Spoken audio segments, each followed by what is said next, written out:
There's a new spin on casual dining near Drake University. Lucky Horse Beer and Burgers. Craveable faves, flatbreads, delicious burgers, frozen cocktails, and crazy cool vibe. Get to Lucky Horse Beer and Burgers today.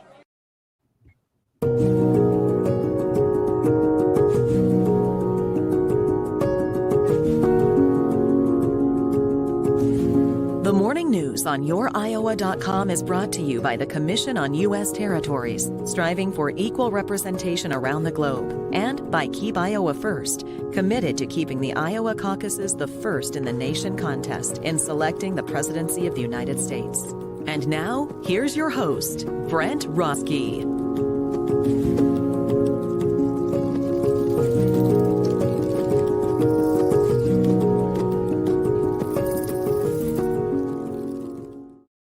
Happy Friday, everyone. The last Friday of January 2021.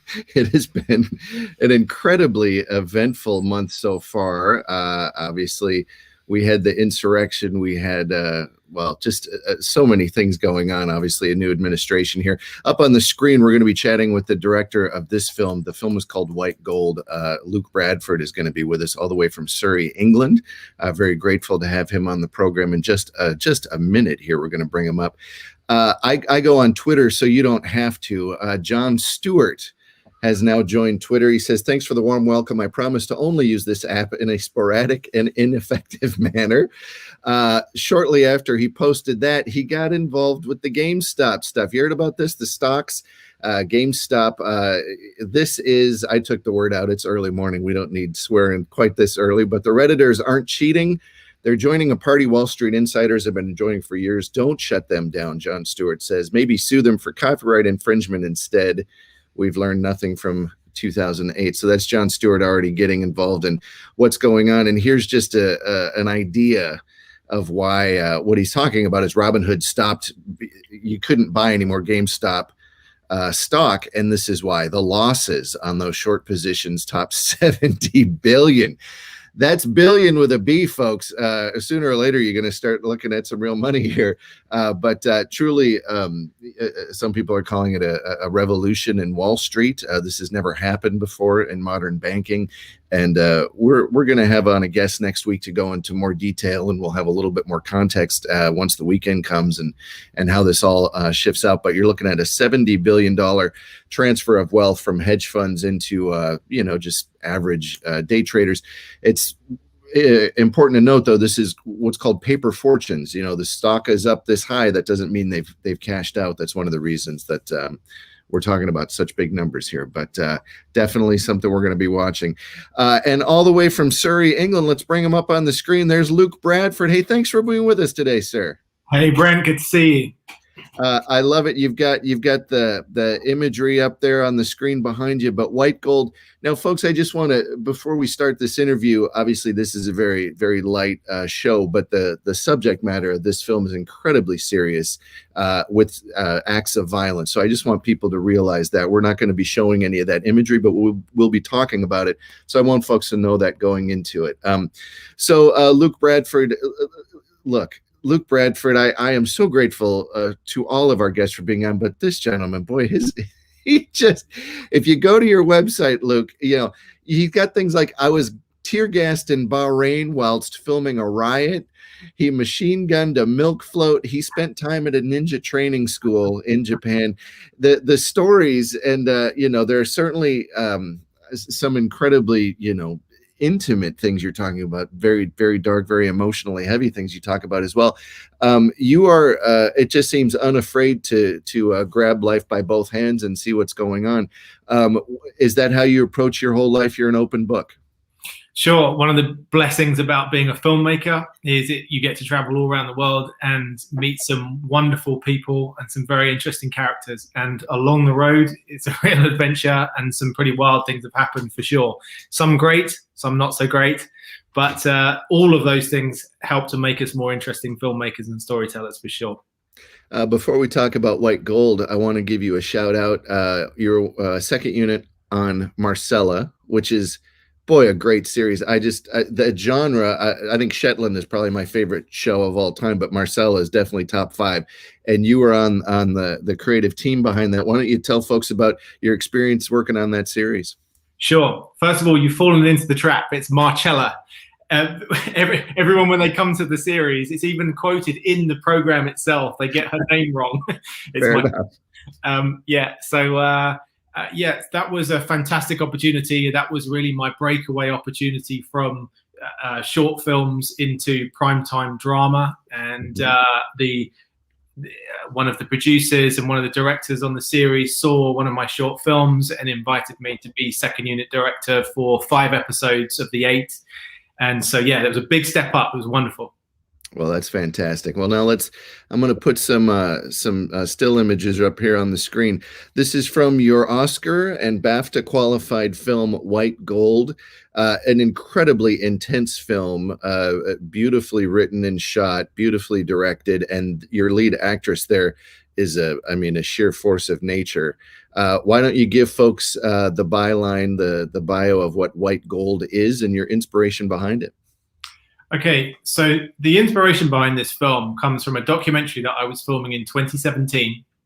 And I was self-shooting this thing in Tanzania about a missionary couple over from Texas who was setting up a sustainable farm in Tanzania to be run by local Tanzanians for the benefit of local Tanzanians. And part of their work was to create an outreach program for people living with albinism. Now, for people living with albinism, they have all sorts of issues to do with damage from the sun. They commonly get skin cancers at a very early age. They have problems with their eyesight. This causes all sorts of social difficulties, problems with employment. And one of the major problems they have is persecution because of the belief, believe it or not, that the body parts of people with albinism infused in witch doctors' potions will bring prosperity and good luck. Now, it seems like something out of a sci-fi movie. It doesn't seem real, but it's real. So I was confronted by a young lady who had lost both of her arms, tragically, to a witch doctor. He had them cut off in her own home. She managed to survive that attack. And I was interviewing her, and that encounter kicked me in my soul, so to speak. It left me with such a profound sense of injustice of what was going on here that I wanted to tell a narrative drama, tell a story about it, because through my research, there's hardly any films out there at all that are from the perspective of people living with albinism. So this was the root behind the story, where it came from. And what year was that interview? That was in 2017. Wow. So I had some time to process all of this, and then there was a film fund called The Pitch, which enables you to actually take inspiration from the Bible. It's not a religious competition, but the premise of the thing is to take some inspiration from the Bible and make a modern day adaptation of it. And I happened to be in a sermon randomly in Tanzania, and I heard a verse from Job 30 about affliction and restoration of character, and it all sort of came to me that would be a perfect combination to tell this story and enter it into this film fund. And I managed to whittle down through 100 or so filmmakers and 2 days of live pitching, and I was very blessed that they awarded me the film fund. So I got about $50,000 to make this film. And so the interview was 2017. The person you were interviewing, when did this horrific injury happen to them? It happened a number of years before that to this young lady. Yeah. So she had time to physically recover, but what was robbed from her on that day was not just her arms, but it's her dignity, her freedom, the opportunity for her to have a living. She did have her own business. That all stopped because she couldn't work. She became dependent on people around her. And you know what? When I formed an opinion very quickly of what I thought this person was going to be like before I met her. And then the opposite arrived. She was smiling. She was happy. She was warm. She embraced me. And it made it all the harder, to be honest, how she could be so forgiving and so such a charming person to be around that I was left. Essentially, I want audiences to feel like how I felt when I was driving away from that interview. I had my head on the dashboard, and it just really made such an impact with me. And that's how I hope audiences feel at the end of White Gold.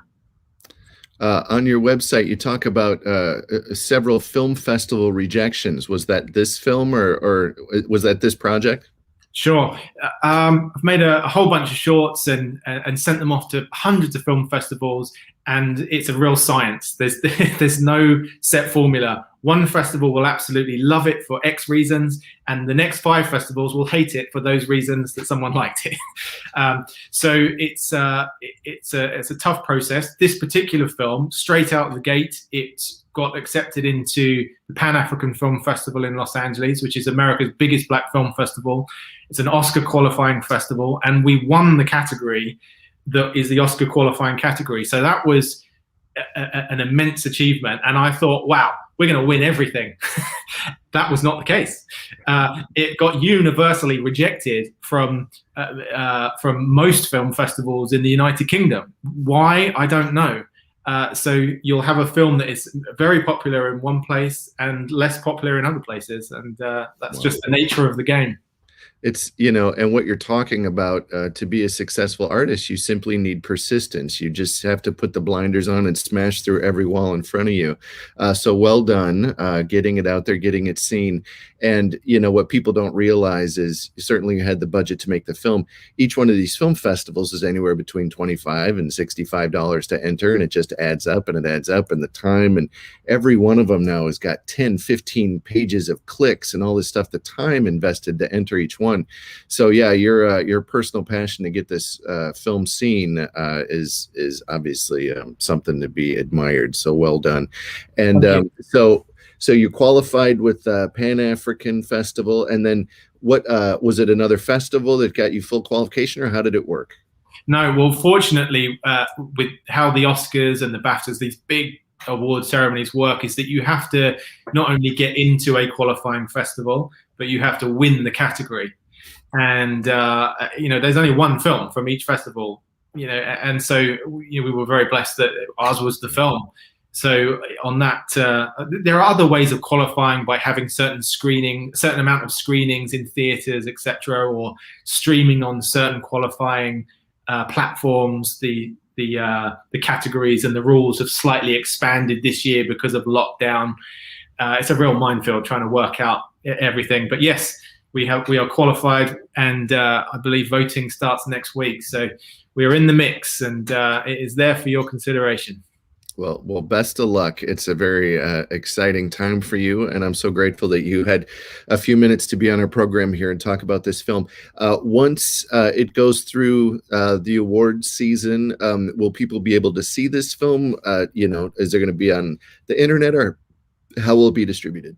Yes. So we are having an online premiere very, very soon, hopefully within a matter of days, on Omeletto, which is a channel on YouTube, which has a couple of million subscribers. So we're very thrilled to be included with them. The exact day, I'm not sure, but it will be very soon. And this conversation, so on this program, I had on Oscar winner Brian Fogel with his new film, The Dissident. I had Oscar nominee Sam Pollard with his new film, MLK FBI, Greg Swartz with the new film, The Water of Life. And everyone is talking about, okay, what do we do now? The theaters are closed. Traditional getting movies seen is obviously different now.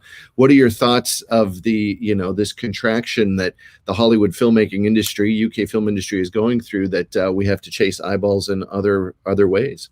Sure. Well, it's a painful learning curve for sure.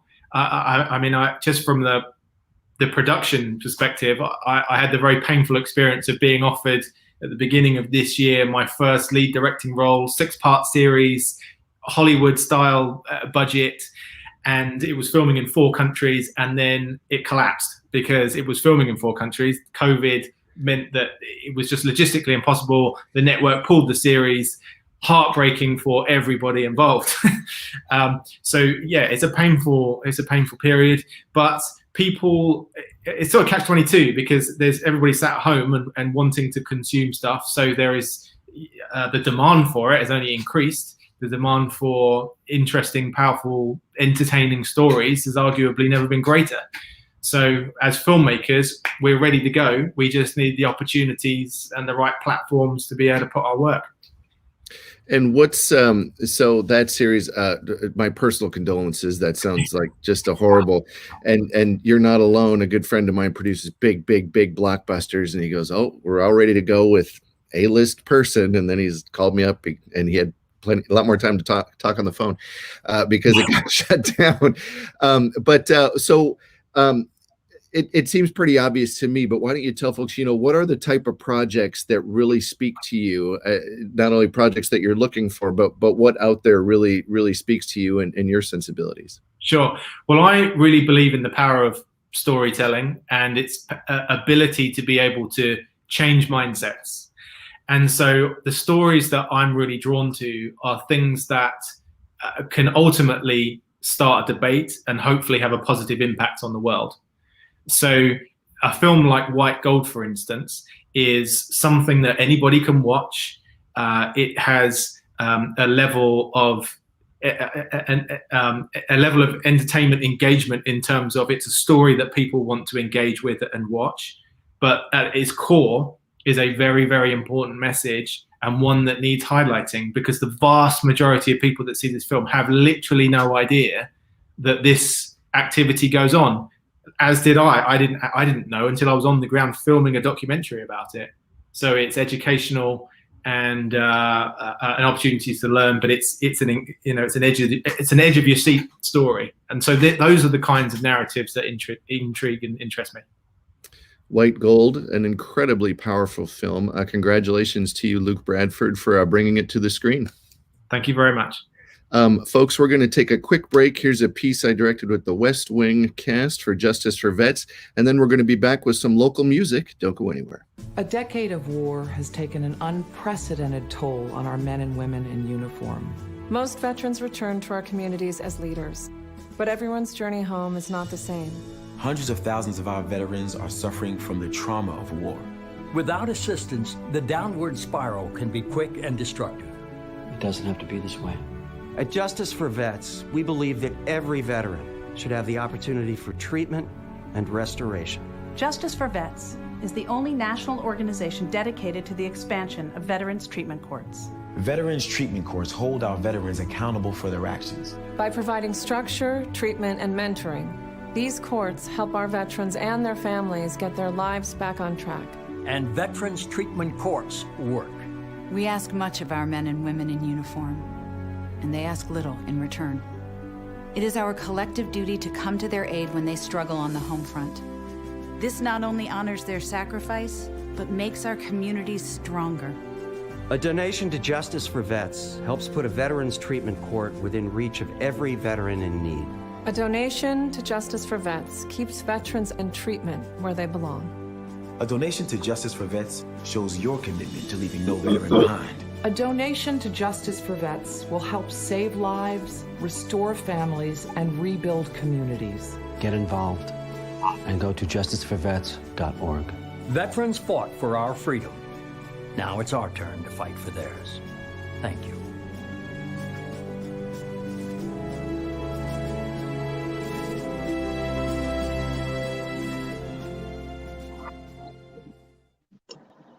Welcome back to the program. Up on the screen here, we have Erika. Thanks so much for being with us this morning.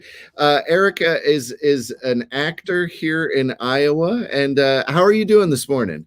I am well. How are you, Brent? Well, I'm happy to see you. I'm grateful that you're with us here on the program. What city are you in right now? Cedar Rapids. Cedar Rapids. I love Cedar Rapids, the Cedar Valley area. We had Gary Kroger on just a couple days ago. He's big news up in that area. But Erika, so I love local artists. I'm trying to bridge the gap between California. We just had Luke Bradford on, a UK director. But Erika posted an acting clip just last week, and I saw it, and I wanted to invite her on the program. So Erika, why don't you talk about your background there and what inspires you to be a performer here in Iowa? So I actually, excuse me, got in theater because it was the last class that was left as an elective and I needed it. And I had no idea what it would do for my life. That was about 16 years ago. I was a freshman in high school. Just starting out, it was one of the best decisions that I could have made. Since then, I've done theater up in Anamosa, in Iowa City, at the college. Recently just getting back into it. I took a long break, life issues, it happens. But now I'm ready to get back in full-fledged and just offer the world my talent, share my gifts with anyone who will listen, because that is my passion. I love acting. Well, Love and it. what you just talked about there, people don't necessarily think about, all the hurdles that everyone goes through. Artists have to figure out a way to not only conquer those hurdles, but then find the inspiration, the energy to then express what they want to say. And it's a whole different level of demands that are put upon an artist. What is it like being an artist in the Cedar Rapids area? Is there? I don't know the artist community that well there. Is it thriving? Do you feel like you've got some good comrades there? It's not thriving at all. It's pretty small. We have Theater Cedar Rapids here, but of course, like with COVID, not a lot is going on. So now I do quite a bit of EcoCast auditions, and just putting myself out there in Chicago and other surrounding areas to see what can happen. But it's not a lot here in Iowa or in Cedar Rapids at all. And when your stage name, do you go by Erica Tony or Erica Faye? What do you go by? My stage name is Erica Faye. Faye is my middle name. Yeah. So I just figured it was pretty and it fits me. So no, it fits. Erica Faye. I could see it on a marquee. I love it. I love it. So, what are your, I was in Los Angeles for 17 years, and it's easy for an actor to say, "Oh, I just want to be rich and famous." But what speaks to you? Why do you want to be a performer? As I stated, to bring the audience into my world, to take them away from reality, to give them something different, to let them feel, because I feel what comes from the heart reaches the heart. So if they feel it, if I feel it, they'll feel it too. I want them to enjoy themselves. I want them to laugh. I want them to cry. I want their mind to wander. It's just a whole realm of different things when it comes to the acting world. Like there are no limits, I feel. What comes from the heart speaks to the heart. Boy, that is beautiful. I'm writing that down. That's fantastic and so true. And you can tell, can't you, when you're flipping channels or you're watching other things, and all of a sudden something takes that extra step inside you, and you understand that it comes from a very special place. Yes. What are the type of projects? What are your favorite shows? What are your favorite movies? What speaks to you? Drama really speaks to me, and it's really crazy because if you see me on a day-to-day basis, I'm very comical, very loud, very laughable, but when I audition for roles or when I approach roles, it's always from the dramatic aspect. Not saying that I don't have comedic monologues and comedic shows in mind, but it's like that's what draws me. It's like taking that extra step, coming out of yourself, pushing your stuff, stepping out of the box. As I said, on a day-to-day, I'm loud, laughable, but to act, you have to really get out of yourself. And I've been in theater for a while, so there are no mistakes. When you're on stage, you have to find a way to get around a mistake if it's made. So just the rawness of it, just everything about theater, everything about acting, it speaks to me. I absolutely love it. And what movies are out there right now that you like? Are you hooked on any series on Netflix, anything like that? I am. My sons and I, we are waiting for the new season of All American to come on Netflix. Okay. I just finished The Queen's Gambit. Their Bridgerton, quite a few shows out there and I finished all those shows, and it's kind of sad because you don't have a life, but you really do. So they're so good, aren't they? They're so good in making it. You have to see this. Your life won't be complete. Queen's Gambit. I just finished that just a little while ago, and a great series. There's a movie called Queen to Play, starring Oscar winner Kevin Kline. It's a French film that we're trying to get the rights to play on this network as kind of a little tie-in to the Queen's Gambit. But isn't it interesting? you know, the filmmakers, that took many years. It took almost 10 years to get made. Yeah. Because when they're pitching it, they're like, nobody wants to see a little weepy drama about chess. Yeah. Come to find out, it was the thing. I mean, you flip it on and you're hooked by it. What about that? What about that project drew you in? Just her sharpness. And I feel like behind the scenes, like she had to learn a lot. Like I don't know the slightest thing about chess, but looking at it, it's like, oh, that's a gambit. Oh, that's this, that's that. And I have no idea still what I'm talking about. But just, I feel like her drive, the rehearsals I know were probably intense. Just the drama that she brought on stage, like even with her addiction, I can relate to her addiction kind of when it comes to the acting world. Like it all spoke to me because I felt like at some point in time in my life, I could definitely relate to that. So. And people, I think producers, Hollywood producers, don't maybe give credit that a lot of the audience wants to see smart people doing smart things. I am a big fan of the series The West Wing, and one of the things that show did is it kept you thinking. And a lot of times they would pull information out of a scene, so you'd be like, well, what is that? And then you'd be on the next scene, and it would keep you thinking. And I think The Queen's Gambit really does that very well. Yeah, you certainly don't need to know chess to watch that film, but you certainly understand that there's a lot at stake, there's a lot on the line, and they do a good job of building each little moment up, each game. Okay, this is the big one. She needs to get to the next step. So yeah, it's and I cried there the whole time. At the end of the show, I cried like a baby. I was like, she won, she defeated him. It was hilarious, but absolutely enjoyable. I would definitely watch the series again, actually. So I'm hoping for season 2, but we'll see. Underdog story. I love it. So, Erica Faye, what type of projects are you looking to do in your career? Just any project that I feel I can relate to. I don't want to get a character who I'm literally just speaking the lines. Like I want something that I can feel. Which are the dramatic pieces. I want to look at some comedic pieces, comedy, romance. You know, I'm just willing to put myself out there to see what I can get and what I can get, you know. So it's basically what I feel speaks to me is what I'm looking for and what I can offer. Iowa actress Erica Faye, we're so grateful to have you with us on the program today, and would love to have you on again. What we do is, you know, every Wednesday, I've got a little show within a show here called Hollywood Smash. I have Lisa Marks, who's an entertainment writer with The Guardian, etc., and she comes on. We talk about movies and everything, but we'll have you on. I'd love to have you on in the future and talk about different things you're seeing and what's speaking to you. Iowa artists are incredibly important to the show, so I'm very grateful for you to be on this morning. Thanks so much. Thank you. Have a great day.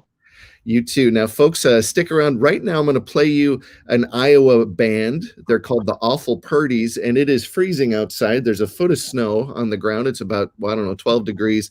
This is filmed in the summertime. It's nice. It's upbeat. I thought we could all use a little break. Let's take a look.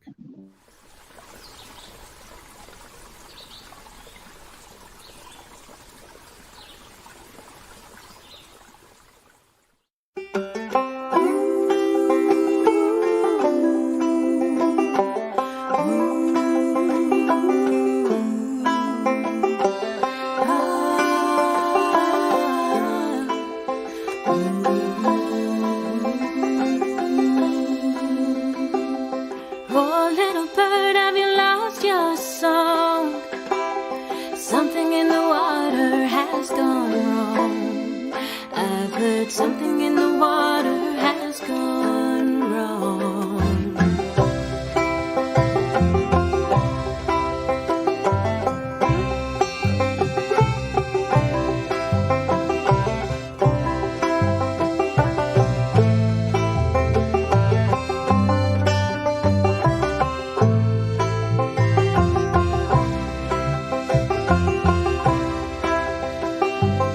Oh, bumblebee, can you find new balloons?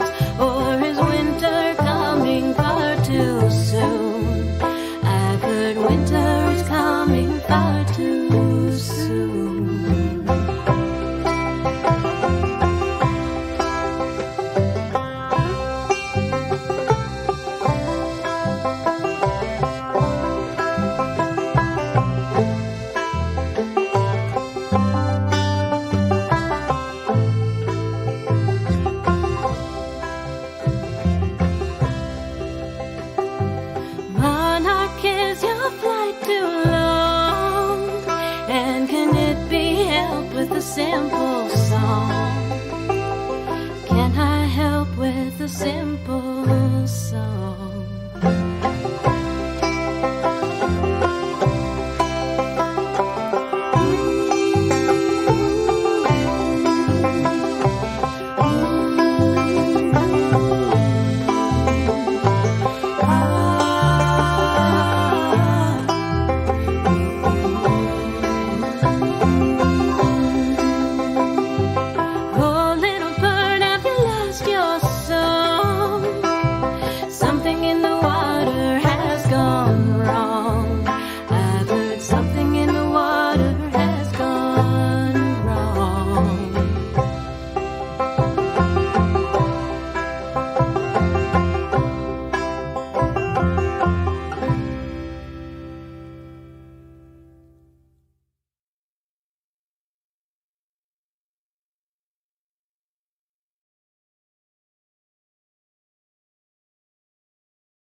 Well, folks, that is our program for today. Huge thanks to UK director Luke Bradford, Iowa actor Erica Faye, and the Awful Purdies. We've got more music coming up from them next week. Just a great Iowa group there. But thank you, folks. This is the last Friday of the month of January. I started this program on the 1st of this month, the 1st of this year, and I am happy with how it's turning out so far. But folks, let me know. You can see my email address just right there, roske@youriowa.com. Let me know what you'd like to see on this program. If you're a business, it's just a small cost that we charge to have businesses on here. Nonprofits, artists, and entertainers are always welcome, free of charge. But want to do what I can to help bridge the gap here. We're all experiencing a different type of life than we might be used to. So this is my small way to try to build some bridges out there and let us all not feel quite so isolated. So thank you for watching. And we will see you Monday. We've got State Auditor Rob Sand is going to be with us next week, along with Laura Kiowa co-starred in the movie Django Unchained. She played Leo's sister. We've got Iowa filmmaker Marissa Vaughn. We've got we've got the greatest of all time, Brad Rutter, the most winningest game show contestant in history, is going to be on. We've got Andreen Ward Hammond is going to be on. She's co-starring with Bryan Cranston on the new Showtime series Your Honor, amongst other series. So again, I couldn't be more grateful to our guest for taking the time, and to you, the viewer, for watching our program. We'll see you next week.